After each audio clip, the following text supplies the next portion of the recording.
Nah, sedikit saja saya ulas karena tadi sudah saudara lihat lebih gamblang di media YouTube.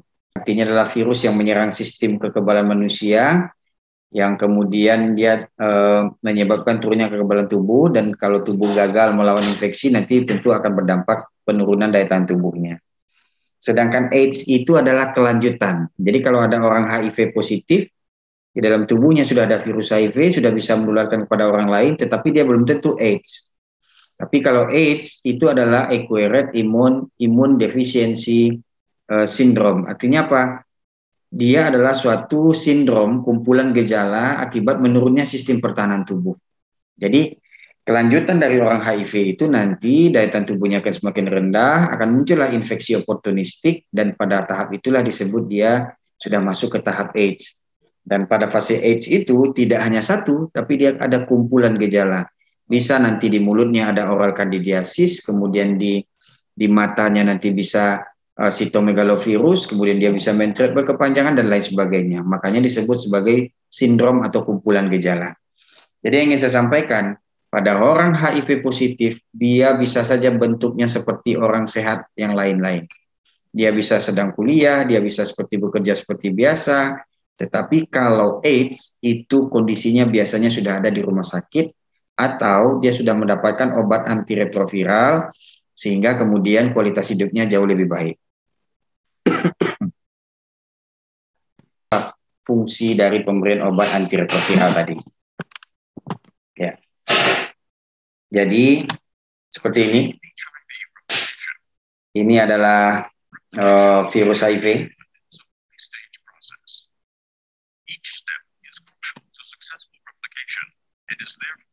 Ya, ini adalah virus HIV. Dan target dari virus HIV itu adalah sel CD4. Ini adalah sel CD4.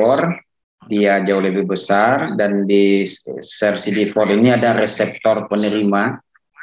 Ya, ini reseptor-reseptor sel CD4. Dan ketika virus HIV masuk pertama kali, dia akan menempel di reseptor ini. Nah, kalau ada orang gangguan-gangguan pada reseptor penerima ini, salah satu yang kemudian dia tidak terinfeksi virus HIV.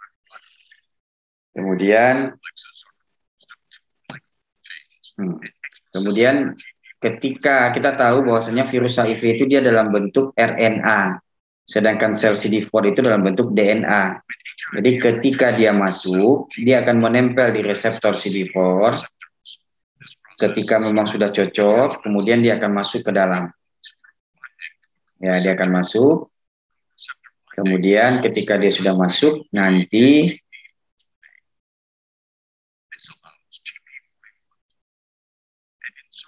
ini dia. Jadi makanya dia akan masuk. Ya, nah, sudah cocok, nanti dia akan masuklah virus HIV itu ke dalam sel CD4.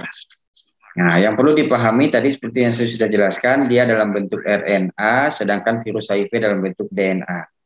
Sehingga ada proses-proses yang membantu proses virus itu berkembang di dalam sel CD4. Ada 3 enzim yang membantu. Ada reverse transkriptase, ada integrase, kemudian ada protease. Jadi 3 enzim itu yang membantu.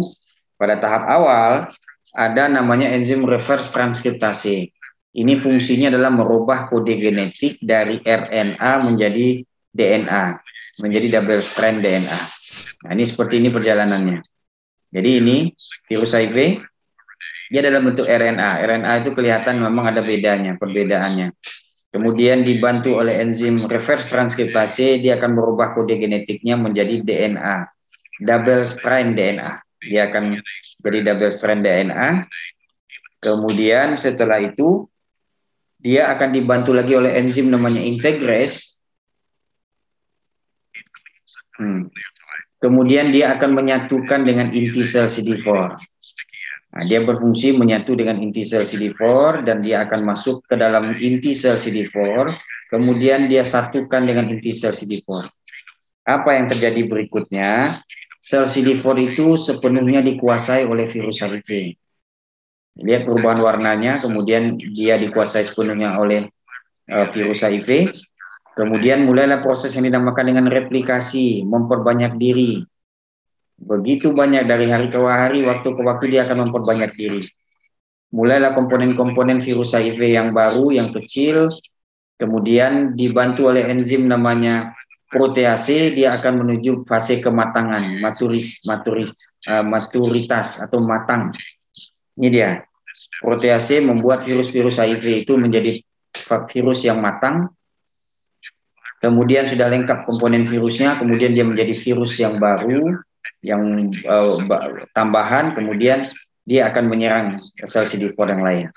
Jadi dari hari ke hari, waktu ke waktu dia akan terus berkembang, virusnya akan semakin banyak, dan dia yang CD4 yang dinaikinya tadi itu akan hancur. Coba lihat ini. CD4-nya akan hancur, tapi begitu banyak virus HIV baru yang akan dihasilkan, dia akan kejar lagi sel CD4 yang lain, kemudian dia hancurkan lagi, kemudian dia akan kejar lagi sel CD4 yang lain. Dari hari ke hari, waktu ke waktu, dia akan terus membunuh sel CD4, dan dia akan terus mengejar sel CD4 yang lain untuk dia terus berkembang terus. Artinya itulah proses yang terjadi, sehingga akan teruslah banyak virus HIV di dalam komponen darah, dan dia akan menurunkan sistem pertahanan tubuh. Terus apa fungsi obat? Ini saat ini belum ada nih untuk vaksin pencegahannya. Ya, yang ada adalah pemberian obat antiretroviral. Obat antiretroviral itu pada golongan pertama dia akan mencegah perubahan kode genetik dari RNA dengan DNA, itu di golongan obat NRTI. Kemudian menyatu dengan inti sel ada lagi golongan obat namanya NNRTI.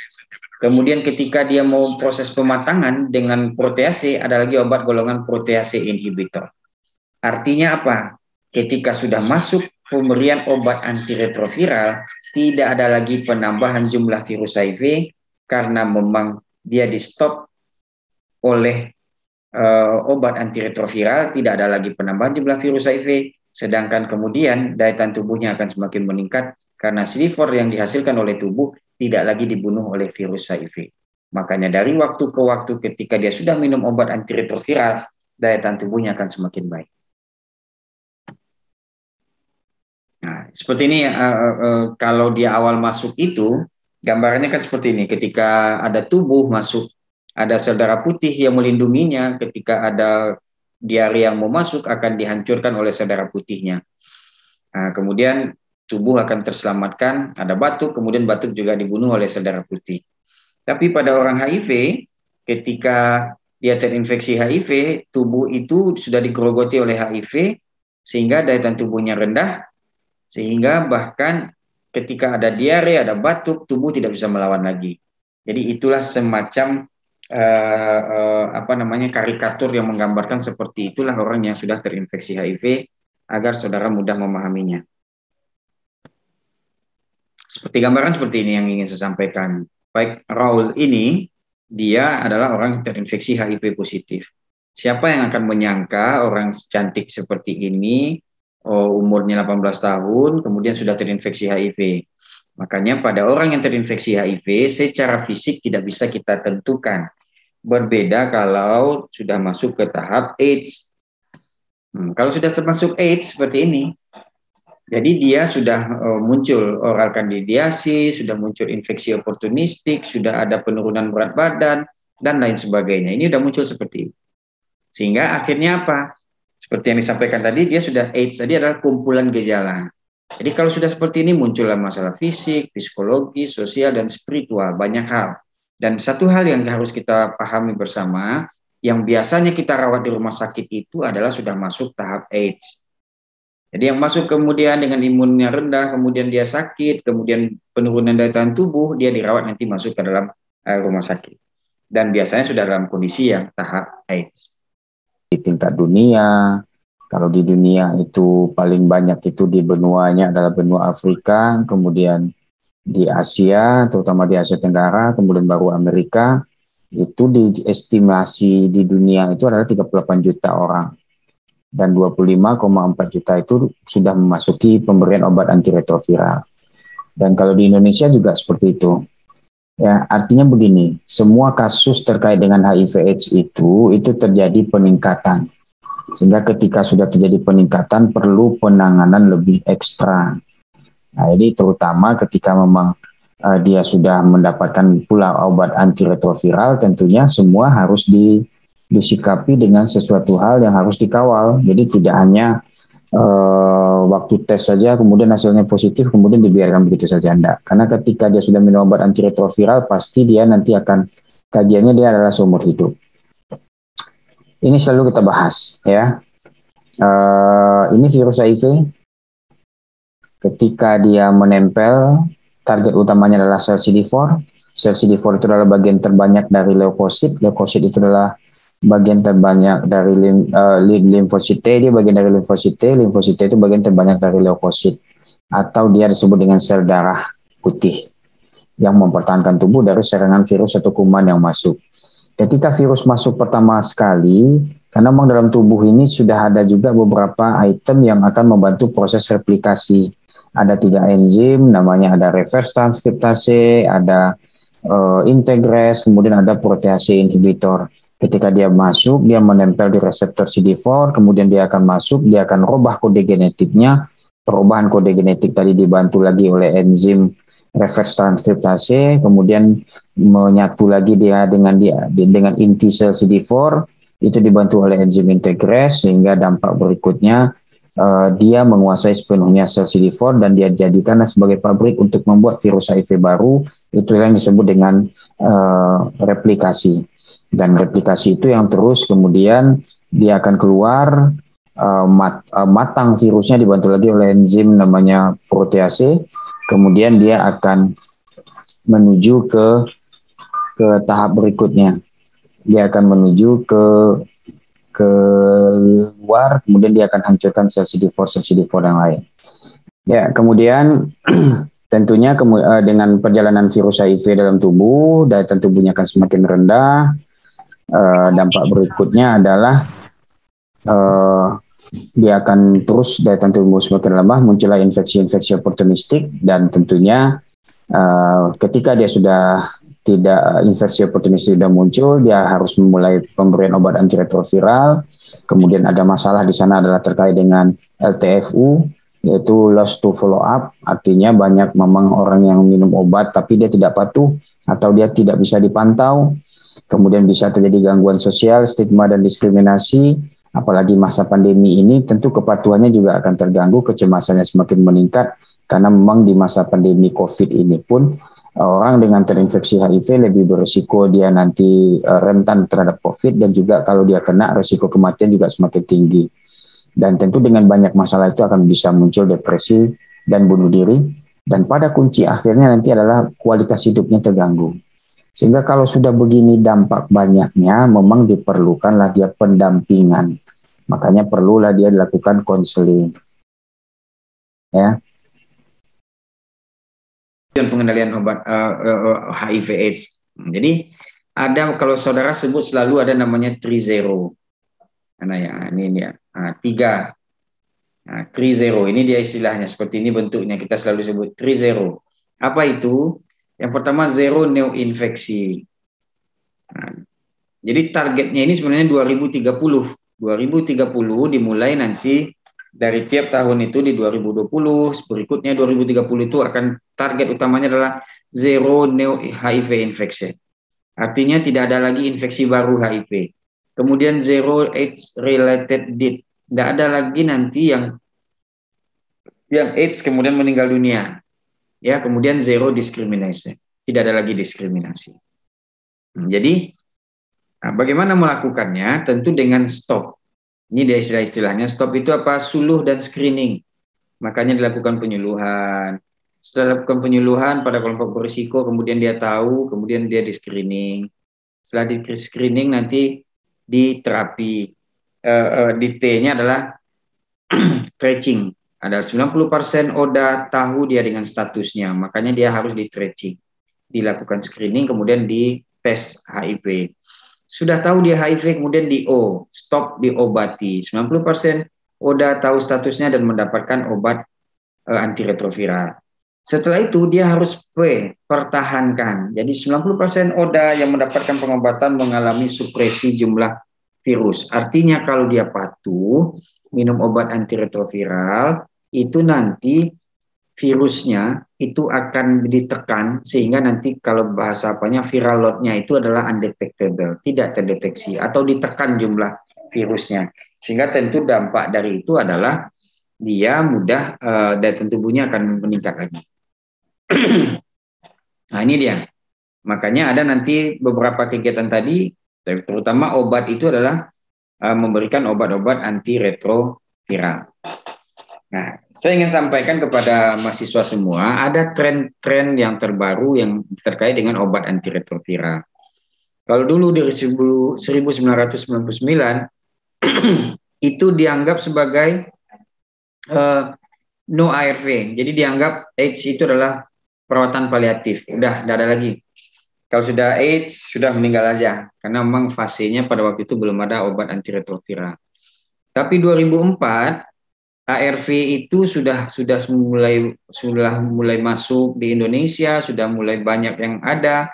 Itu dengan syarat pada waktu itu ketika CD4-nya di bawah 200 itu mulai obat antiretroviral. Ya.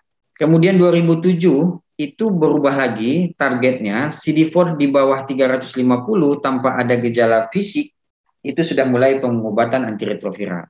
Jadi dari waktu ke waktu ada perbedaan yang dilakukan untuk mencegah bagaimana pemberian obat itu tepat supaya memang pasiennya hidupnya berkualitas. Dan 2017 ada namanya SUVA, pengobatan untuk pencegahan, itu bahkan tanpa ini non CD4, dia tanpa melihat CD4-nya kalau ada bumil, bayi, anak, sudah ada TB, IMS, hepatitis, populasi kunci, sero, diskordan, epid meluas itu pada daerah-daerah tertentu yang seperti itu, tanpa melihat CD4-nya mulai pemberian obat antiretroviral. Dan dari 2018 sampai sekarang treat all pengobatan untuk pencegahan. Apa artinya? Dari 2018 sampai saat ini tidak lagi dilihat jumlah CD4. CD4 hanya dilihat sebagai patokan untuk keberhasilan terapi antiretroviral. Ketika orang sudah terinfeksi HIV, dia nanti diberikan obat antiretroviral. Jadi orang HIV pasti kemudian diberikan obat antiretroviral. Tinggal kemudian dilihat kesesuaian, kecukupan, dan bagaimana kesiapan dari dia untuk mendapatkan obat antiretroviral. Tadi saya sudah jelaskan, ketika obat masuk, dia akan menyerang sistem kekebalan tubuh, kemudian dampak berikutnya adalah dari waktu ke waktu sel CD4-nya akan semakin turun, imunitas tubuhnya juga akan semakin turun. Nah, dengan berjalannya sel CD4 ini menuju ke bagian ke bawah, atau artinya daya tahan tubuhnya semakin rendah, itu ada CD4 500, ada 200, ada 100, di bawah 50. Yang ingin saya sampaikan adalah, ketika CD4 itu semakin turun, maka dampak infeksi oportunistiknya semakin banyak. Contoh, kalau CD4-nya sudah sampai ke 50, di bawah 50, itu ada sitomegalovirus, Mycobacterium avium complex, dan semua yang ada di semuanya akan dapat dia. Tapi kalau CD4-nya misalnya 500, paling dia akan dapat nanti kandidiasis ringan misalnya. Dan hal-hal lain yang terkait dengan yang ada di sini saja. Jadi artinya sangat penting bagi kawan-kawan kita ODA, orang dengan HIV/AIDS, diyakinkan dia harus patuh minum obat, karena ketika dia patuh minum obat, CD4-nya akan meningkat, dan peningkatan CD4 itu memungkinkan dia mendapatkan kualitas hidup yang lebih baik. Kenapa? Karena memang yang akan dia dapatkan itu infeksi oportunistiknya juga akan berkurang. Nah, jadi itu terkait dengan pemberian obat antiretroviral dan kaitannya dengan nanti CD4-nya. Nah, terus kapan memulai terapinya? Ya, inisiasi memulai terapi. Tanpa terapi ARV, sebagian besar ODA akan menuju imunosdefisiensi secara progresif yang ditandai dengan menurunnya jumlah CD4. Kemudian berlanjut hingga kondisi AIDS dan dapat berakhir dengan kematian. Itu dia otomatis. Artinya itu perjalanan yang harus dilewati dan tentunya dia harus minum obat antiretroviral. Dan manfaat inisiasi, manfaat dari inisiasi ARV itu adalah tentu ada perbaikan klinis. ada perbaikan klinis, kemudian meningkatkan harapan hidup, dan menurunkan insiden infeksi terkait dengan HIV. Nah, kemudian siapa yang harus mendapatkan terapi ARV? Semua orang dengan HIV/AIDS tanpa melihat stadium klinisnya dan nilai CD4-nya. Ini yang seperti saya katakan mulai dari 2018 tanpa melihat kita sudah mulai. Karena pasien dengan jumlah CD4 yang lebih tinggi akan mempunyai luaran yang lebih baik. Maka memulai obat antiretroviral ketika memang CD4-nya masih bagus, hasil akhirnya akan jauh lebih baik. Dan semua oda perempuan yang hamil dan menyusui tanpa melihat stadium klinis dan jumlah CD4-nya dan akan dilanjutkan juga minum obat seumur hidup. Kalau di anak 10 tahun dan remaja 10 sampai 18 tahun, terapi harus diberikan pada semua anak yang terinfeksi HIV tanpa melihat stadium klinis dan jumlah CD4-nya, dan semua remaja terinfeksi HIV tanpa melihat stadium klinis dan jumlah CD4-nya. Catatan, hati-hati terhadap efek samping pada organ yang masih tumbuh, terutama pada anak-anak, dan tentunya hati-hati terhadap kemungkinan ketidakpatuhan yang berakibat pada resistensi terhadap obat antiretroviral. Nah, ini edaran yang dilakukan sampai persiapan menuju ke tahun 2030 sebagai target 2030 tadi adalah 3-0, ya. Nah, kemudian kelompok kunci. Kelompok kunci itu siapa saja? Ada penjajah seks atau kalau bahasa kitanya PSK, kerja seks komersil. Ada waria. Kemudian ada LSL, lelaki seksual dengan laki-laki. Kemudian penasun pengguna narkoba suntik. Nah, jadi ini kelompok-kelompok kunci. Nah, ini penting kita harus kejar dalam rangka dia harus stop tadi. Yang pertama dia harus lakukan screening, dia harus lakukan penyuluhan, kemudian kita lakukan screening, sehingga ketika dia tahu dia terinfeksi, kemudian kita akan bisa melakukan treatment lebih lanjutnya. Nah, kenapa? Karena kalau dari hasil penelitian, rupanya kalau dia menyadari dia terinfeksi, resiko dia menginfeksi yang lain juga semakin rendah. Dibandingkan kalau dia tidak menyadari dia terinfeksi, resiko dia menginfeksi juga akan semakin banyak. Jadi ini kemudian jadi perhatian kita semua, makanya penting menuju ke kelompok-kelompok berisiko untuk mengetahui mereka adalah berisiko dan kemudian mengantarkan mereka untuk mau untuk tes, kemudian untuk melanjutkan untuk pengobatannya. Kemudian bagaimana kaitannya terkait dengan viral load? Jadi kalau bicara CD4 tadi kan sudah jelas, CD4-nya kita tetapkan untuk sebagai patokan sejauh mana sistem pertahanan tubuhnya, tapi kalau viral load itu adalah kandungan virus HIV di dalam tubuh atau terutama dalam darah.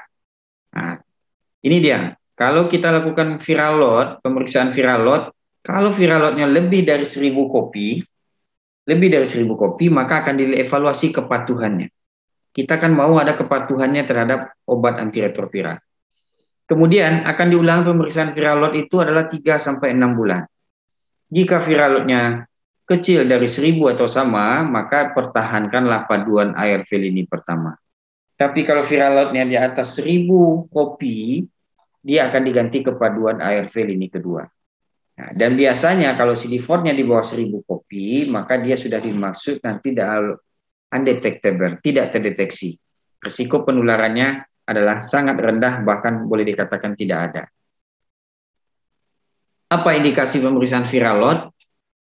Monitoring rutin terapi ARV. Jadi 6 bulan atau 12 bulan pertama setelah minum obat antiretroviral, dia harus dilakukan pemeriksaan viral load. 24 bulan dan seterusnya setiap tahun sekali. Kapan kita curiga kalau dia resisten, artinya ada ketidakpatuhan, kemudian obat itu tidak manjur lagi kepada dia, kepada odanya, adalah ketika dia di atas pemeriksaan viral loadnya di atas 1000 kopi. Berarti ada kemungkinan resistensi, salah satu disebabkan oleh ketidakpatuhan. Dan monitoring pada ibu hamil, pemilihan persalinan untuk menentukan pemilihan persalinan. Jika ARV kurang dari 6 bulan atau viral loadnya terdeteksi, maka dia nanti akan dilakukan seksio cesaria. Jadi akan dilakukan operasi. Nah, pemantauan begitu juga. Pemeriksaan viral load dilakukan pada 6 sampai 12 bulan sejak mulai ARV dan selanjutnya tiap 12 bulan. Kemudian pemeriksaan CD4 dapat dilakukan untuk pemantauan di tempat yang tidak ada akses pemeriksaan viral load, namun tidak menjadi syarat untuk memulai terapi. Untuk memonitor lamanya pemberian cotrimoxazole dapat menggunakan CD4.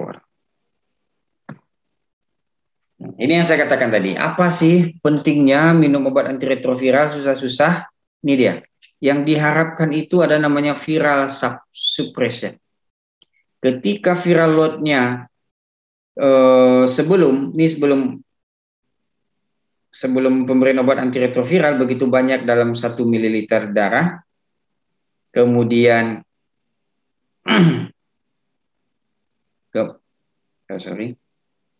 kemudian nanti viral load-nya dengan ART seperti ini, dia akan sedikit saja undetectable level. Undetectable itu adalah tidak terdeteksi. Dan ketika dia tidak terdeteksi sama dengan U equivalent U. Artinya undetectable sama dengan untransmittable. Tidak terdeteksi sama dengan tidak menularkan atau sama dengan tetap dia produktif. Makanya ada orang sekarang ketika dia mau suami istri, salah satu pasangnya terinfeksi HIV, boleh nggak dia melanjutkan dia rencana punya anak? Boleh, asalkan nanti kita pantau tes viral load-nya dan mengikuti nanti program PMTCT. Ya. Nah, apa yang diharapkan ketika dia sudah minum obat dengan rutin, sudah bagus, dengan kepatuhan tinggi, ini diharapkan. Kalau dulunya dia minum dalam kondisi yang masuk rumah sakit, dengan kondisi yang sudah masuk tahap AIDS, kemudian dia mencret berkepanjangan, demam terus-menerus, kemudian muncul wasting syndrome, berat badan yang turun drastis, kemudian setelah dia minum obat antiretroviral, dia dalam kondisi yang lebih baik, segar, sehat, cuman hanya dia minum obat dengan rutin. Contoh ini Cak Gareng, Oda yang berhasil dia jalan kaki keliling Indonesia. Dia keliling Indonesia membuktikan bahwasannya memang Oda itu juga punya motivasi, punya kekuatan secara fisik sehingga dia bisa melakukan hal tersebut. Nah, ini upaya-upaya yang memang sudah dilakukan tadi. Dan untuk itu perlu memang bagaimana penemuan Oda yang baru, kemudian diberikan obat segera, kemudian dipantau kepatuhan minum obatnya dengan penguatan konseling dan lain sebagainya, kemudian pembinaan peningkatan sarana dan prasarana yang baik untuk mendukung penambahan layanan dan lain sebagainya. Jadi artinya inilah hal-hal langkah-langkah yang kemudian kita kuatkan supaya memang orang dengan terinfeksi HIV itu dia tidak berisiko menularkan pada yang lain, karena tadi sudah dijelaskan undetectable sama dengan untransmisi.